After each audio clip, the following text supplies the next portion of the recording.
2024년 인도의 한 청년이 가족들과 함께 힌두교 사원을 찾았습니다. 그런데 헌금을 내는 과정에서 자신의 스마트폰이 실수로 헌금함에 빠지고 말았습니다. 요즘 우리 들고 다니는 스마트폰은 그냥 단순한 전화를 할 수 있는 기계가 아니잖아요. 우리의 삶에 있어서는 없어서는 안 될 필수품이고 삶의 많은 영역에 도움을 주는 기계인데 그것이 헌금함에 빠졌으니까 꼭 찾아야겠죠. 게다가 또 비싼 스마트폰 아이폰이어가지고 그 기계값이 100만 원이 훨씬 넘는 비싼 폰이었다고 합니다. 그래서 반드시 찾아야 되겠다는 마음으로 그 사원 측에 연락을 했습니다. 이 헌금함을 자신이 직접 열 수는 없으니까 자신의 사정을 설명하고 자신의 핸드폰이 이 헌금함에 빠졌으니까 좀 빼달라고 요청을 했는데요. 그런데 사원 측이 돌려줄 수 없다라고 대답을 하였습니다. 그 이유가 무엇이냐면 헌금함에 들어간 물건은 이미 신의 것으로 간주한다라는 규칙을 내세웠다라고 하죠. 그러니까 이 청년이 얼마나 마음이 답답했겠어요. 그래서 사원 측은 대화가 안 통하니까 힌두교 본부에 청원서를 보냈다고 합니다. 그랬더니 본부에서 그 헌금함을 열게 되는 날이 있는데 그 날에 사원 측에 이야기를 하겠다라고 답변이 왔고 헌금함이 열리기만을 기다리고 있었는데 사원 측에서 헌금함이 열렸지만 돌려주지 않겠다라는 입장을 유지했다라는 것이죠. 게다가 힌두교 지도자까지 나서서 이 일을 두고 의도적이든 아니든 헌금함에 들어간 것은 이미 신의 것이고 그것을 돌려주도록 강요할 수 없다라고 선언을 합니다. 그래서 결국 이 청년은 자신이 신께 감사의 마음으로 예물을 드리다가 스마트폰까지 원치 않게 드리게 되는 결과를 안게 된 것이죠. 물론 제가 힌두교의 교리를 잘 모르지만 만약 힌두교의 신이 정말 존재한다면 그렇게 실수로 헌금함에 빠진 그 스마트폰을 절대 돌려주지 말아라, 내 것이다, 이렇게 이야기할까요? 그리고 그 헌금함을 열어 실수로 빠진 스마트폰을 만약에 돌려주면 신이 노하고 그 사원과 청년을 벌하실까요? 무엇보다 앞으로 이 청년은 이 사건을 계기로 더욱 힌두교를 잘 믿는 계기로 생각할까요? 우리 모두 다 아니라고 이야기할 수밖에 없을 것입니다. 때로는 내려오는 전통과 형식이 진리를 왜곡하는 경우가 너무 많이 있습니다. 절대 진리의 의미를 담기 위해 고수해온 전통과 형식이 오히려 그 안에 담긴 진리의 의미를 잡아먹어버리는, 퇴색하게 만드는, 가려버리는 일들이 발생한다라는 것이죠. 오늘 우리가 읽은 본문에도 내려오는 정통과 형식으로 인해 복음의 진리가 완전히 가려버리는 그 사건이 발생했는데요. 우리 함께 살펴보도록 하겠습니다. 최소 1년 이상에서 최대 2년이 시간이 소요된 것으로 추정되는 전도 여행을 마치고 안디옥으로 되돌아온 바울과 바나바는 교인들을 모으고 특별 집회를 가졌습니다. 바울과 바나바는 안디옥 교회 교인들에게 하나님께서 그들이 곳곳을 다니며 했던 전도 여행 중에 그들과 함께 행하신 모든 일과 이방인들에게도 믿음의 문을 여신 것을 상세하게 보고하였는데요. 이런 선교 보고가 끝난 뒤에도 바울과 바나바는 그 안디옥 교회를 떠나지 않고 그곳에서 교인들과 함께 오랫동안 지내게 되었습니다. 우리가 잘 알다시피 바울과 바나바는 정말 위대한 복음 전도자이었죠. 하나님의 말씀을 깊이 이해하고 풀어주고 가르쳐 주었고 주님이 주신 능력으로 각종 기적을 일으키는 사람들이었고 교회를 온전히 세워가며 그리스도인으로서의 삶을 자신들의 삶으로, 말씀으로, 능력으로 가르쳐주는 사람들이었습니다. 여러분, 이런 위대한 사람들과 함께하는 안디옥 교회 성도들이 사실 얼마나 그 신앙생활이 행복했겠습니까? 그들은 훌륭한 하나님의 종들의 가르침으로 인하여 더욱 든든히 믿음의 반석 위에 세워져 가고 있었습니다. 그러나 모든 교인들이 은혜를 만끽하던 그 안디옥 교회에 어느 날 느닷없이 청천벽력과 같은 말이 들렸는데요. 오늘 본문 1절 말씀입니다. 말씀을 보면 어떤 사람들이 유대로부터 내려와서 형제들을 가르치되 너희가 모세의 법대로 할례를 받지 아니하면 능히 구원을 받지 못하리라 하니라고 되어 있습니다. 신앙생활을 잘하며 예수님의 길을 쫓아 걸어가는 안디옥 교회 성도들에게 어떤 사람들이 유대로부터 내려와서 모세의 법대로 할례를 받지 아니하면 구원을 받지 못한다라고 이야기하는 것이죠. 이 주장을 하는 사람들의 입장에서 보면 그들은 평생 율법을 통해 하나님의 백성이 되고 구원을 받는다라고 믿고 살아왔는데 율법의 규례들을 지키지 않고도 하나님의 백성이 되고 구원을 얻는다라는 것은 도저히 받아들일 수가 없는 것이었습니다. 이들의 주장도 전혀 황당한 것은 아닌 것이 하나님의 언약 백성에게 하나님의 뜻을 보여주는 것이 이 율법인데 이 율법이 폐지되었다는 증거가 어디에 있느냐라는 것입니다. 두 번째는 이 율법의 규례에 따라 살아야 하는 유대 그리스도인들이 어떻게 율법을 지키지 않는 정결의식법상 부정한 이방인들과 교회 안에서 함께 예배할 수 있느냐라는 것입니다. 마지막으로 정결하지 않는 이방인이 만든 음식 그 자체가 부정한데 예수님의 명령대로 교회 안에서 함께 성만찬을 해야 하는데 부정한 그들과 함께 어떻게 떡을 뗄 수 있느냐라는 것이죠. 그런데 여러분, 이런 주장이 나온 안디옥 교회가 어떤 교회냐라는 것이죠. 사도행전 11장 19절부터 21절 말씀을 보면 안디옥 교회에 대한 유래가 나와 있습니다. 그때에 스데반의 일로 일어난 환난으로 말미암아 흩어진 자들이 베니게와 구브로와 안디옥까지 이르러 유대인에게만 말씀을 전하는데 그 중에 구브로와 구레네 몇 사람이 안디옥에 이르러 헬라인에게도 말하여 주 예수를 전파하니 주의 손이 그들과 함께 하심에 수많은 사람들이 믿고 주께 돌아오더라. 스데반의 순교 사건 이후 촉발된 그리스도인을 향한 유대교회의 박해를 피해 수많은 그리스도인들이 예루살렘을 떠나 사방으로 흩어지게 되었습니다. 흩어진 그리스도인들은 자신들이 새롭게 종착한 곳에서 또 박해가 두려워 숨지 않고 복음을 전하며 교회를 세워갔는데요. 그 중에 한 교회가 바로 안디옥 교회라는 것이죠. 예루살렘에서 피난 온 그리스도인들이 안디옥 지역에 사는 헬라인들, 즉 이방인들에게 복음을 전했고 그때 복음을 접한 이방인들에 의해 안디옥 교회가 태동되었습니다. 여러분, 안디옥 교회는 2000년 교회 역사상 이방인들을 위해 태동된 최초의 이방인 교회였다는 것이죠.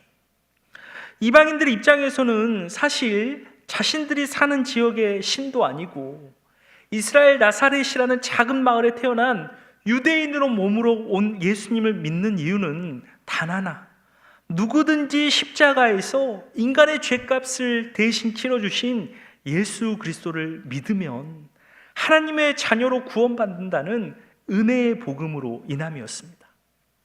오직 하나님의 은혜를 믿음으로 구원 얻는다는 것은요, 복음 중에 복음이었습니다. 그래서 이들은 자신들이 섬기던 신도 아니었지만 모든 인류를 구원하러 오셨다는 예수님을 믿음으로 영접한 것인데, 이방인들이 주 공동체로 이룬 이 교회에 어떤 유대 그리스도인들이 몇 명 내려와서 너희는 구원받지 못하였다라고 이야기하는 것입니다. 이방인인 너희들은 할례를 받지 않았으므로 아무리 교회에 다녀도 너희들은 절대로 구원받은 그리스도인일 수 없다라고 말을 하는 것이죠. 여러분, 사실 할례는 하나님의 백성으로 선택받았다는 외적인 표시였습니다. 여러분, 할례를 받았기 때문에 구원을 얻은 것이 아니고요, 하나님의 선행된 구원에 대한 인간의 보답이 할례였다는 것입니다. 하나님이 복을 주시고 은혜를 주셔서 하나님의 백성으로 선택해 준 것에 감사의 표시로 행한 것이 할례였다라는 것이죠. 그러나 여러분, 이 의식이 시간이 지나면서 유대인들에게는 특권이 되었고 자기의 의가 되고 말았습니다. 하나님께서 구원해 주셨기에 하나님의 은혜에 감사하면서 하나님의 뜻대로 살겠다는 의미로 할례를 행하는 것이 아니라 자신들이 먼저 할례 받는 의를 행하였기 때문에 하나님께서 구원해 주신다는 자기 교만과 자기 착각에 빠져버린 것이죠. 여러분, 한번 생각해 봅시다.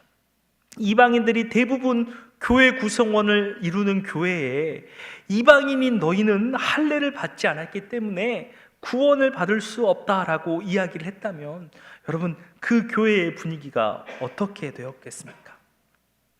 또 이방인의 사도로 택함받아 하나님이 인도하시는 곳마다 온갖 박해와 고난 속에서도 생명을 걸고 이방인들의 영혼을 주님께로 인도한 바울과 바나바의 마음은 여러분 또 어떠했겠습니까?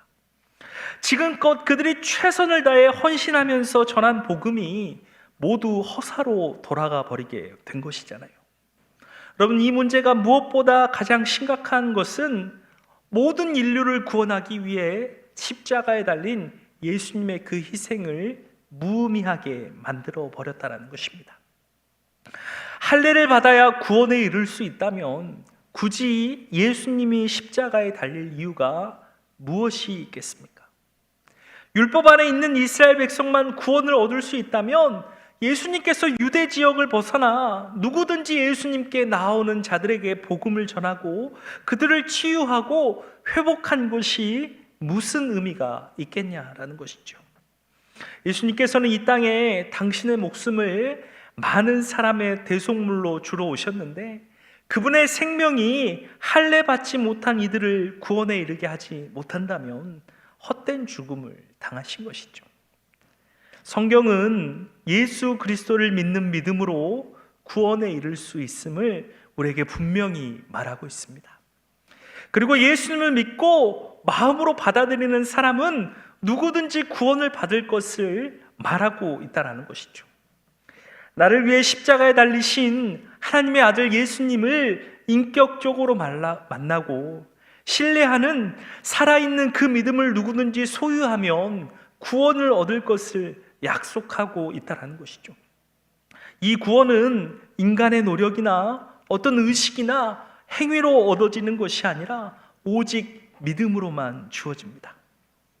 행위는 구원의 조건이 아니며 참된 믿음의 열매로 우리의 삶에 나타나는 것이라는 것입니다. 여러분, 우리도 때로 신앙생활을 할 때마다 이것이 역전될 때가 있는 것 같습니다. 저와 여러분이 오늘 어떠한 행동을 했고 기도를 몇 분 하였고 복음을 전하였고 예배를 드렸기 때문에 우리가 하나님 나라를 소유한 것이 아니라 이 땅에 하나님 나라를 전하러 온 예수님을 우리가 마음으로 믿고 영접하여 내 삶의 주인으로 모시고 살아가기 때문에 저와 여러분이 구원을 얻게 된 것입니다. 그런데 때론 이 믿음에서 벗어나 어떤 행동 하나하나가 더 중요하고 어떤 형식에 더 의미를 두고 전통으로 내려오는 신앙의 관습에 더 가치를 둘 때가 있다라는 것이죠.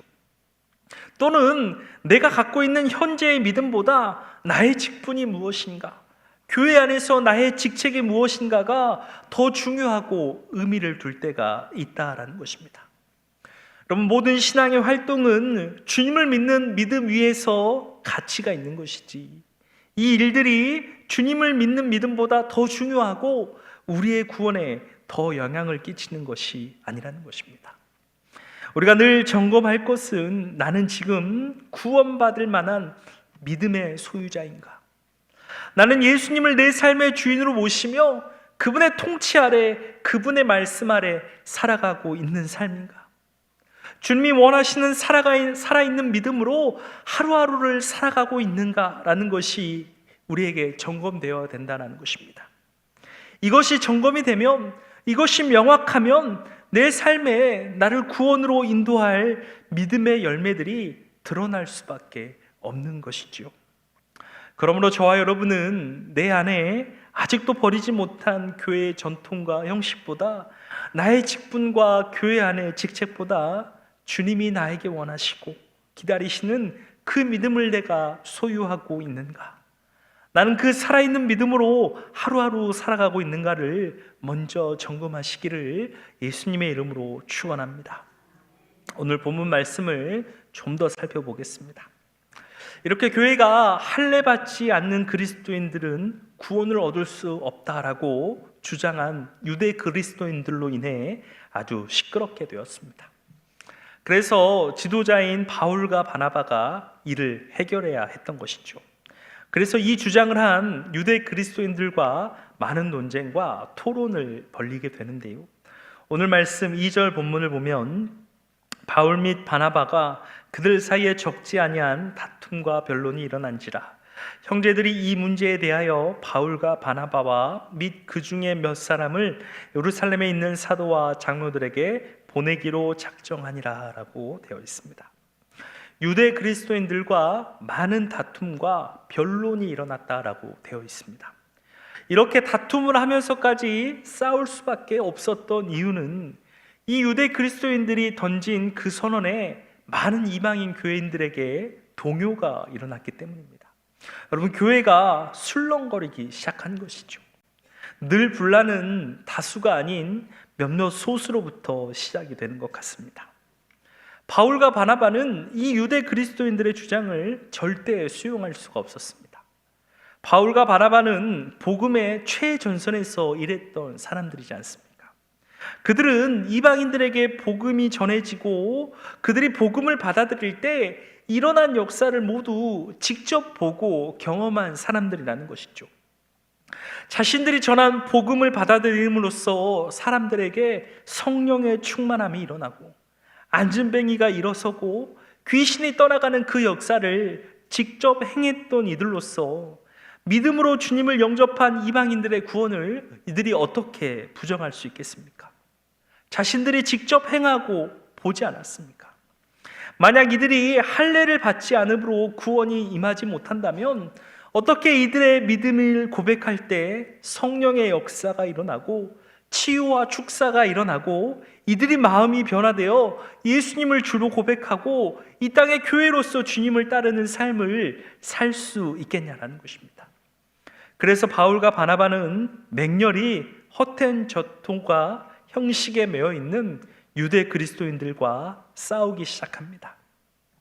그리고 이들은 이 문제를 그냥 안디옥 교회의 문제로만 생각하지 않고 이 땅의 모든 인류를 구원하길 원하시는 주님의 계획을 위해 사도들이 모여있는 예루살렘으로 향하여 이 문제가 다시 불거지지 않도록 확답을 받아오려 합니다.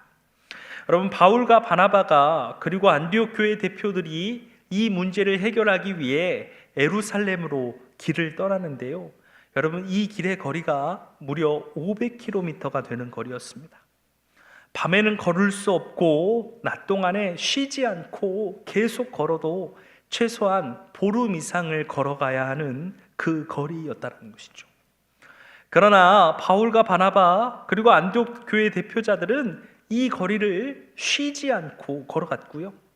그냥 걸어가기만 해도 쉽지 않았을 텐데 가는 길에 베니게와 사마리아를 통과하며 이방인들이 예수님을 만나고 회심한 그 사건을 전하며 그 먼 길을 갔다라는 것입니다. 이 베니게와 사마리아에는요, 스데반이 순교한 이후 시작된 핍박으로 인해 흩어진 그리스도인들이 세운 교회들이 존재하였습니다. 바울과 바나바가요, 그 예루살렘으로 가는 여정에 일부러 그 두 지역을 찾아가 그곳 교회들을 찾아가 복음을 듣고 이방인들이 회심한 그 많은 사건들을 다시 그 교회에 전합니다.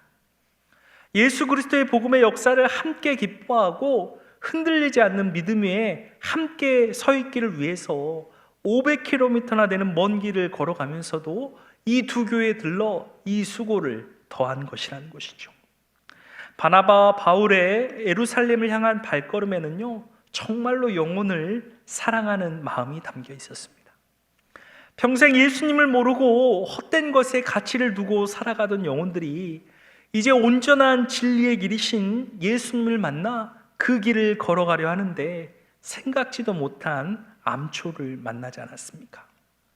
바울과 바나바는 이 상황을 너무나도 안타깝게 여기며 자신들이 있는 힘을 다해 이 암초를 무너뜨리기 위해 예루살렘으로 걸어가는 것입니다. 다시는 이러한 잘못된 관습과 전통이 이들의 복음의 자유를 빼앗아 갖지 않도록, 구원받은 하나님의 자녀로서 그 삶이 의심되어지지 않도록, 누구에게나 은혜로 주어진 이 복음의 능력이 훼손되지 않도록 이를 위해 이들은 그 먼 거리를 걸어가는 것입니다. 저와 여러분도 주님을 믿는 믿음 안에서 참 자유와 평안과 그리고 소망을 우리가 안고 살아가고 있다면 하나님이 우리에게 붙여주신 영혼들을 위한 이러한 수고와 사랑의 노력이 필요한 것 같습니다. 바울과 바나바는 이미 복음을 전해 그들을 그리스도인으로 세웠지만 여러 가지 공격으로 흔들리는 그들을 위해 끝까지 수고하는 모습을 보여줍니다. 마찬가지로 저와 여러분도 한 번 전했으니까 됐지, 교회 한 번 나오게 했으니까 됐지가 아니라 주님께서 맡겨주신 영혼들을 끝까지 품고 사랑의 수고를 온전히 감당하기를 소망합니다. 올해 9월에 하나님이 사랑하시는 영혼을 인도하는 일을 교회적으로 계획하고 있습니다.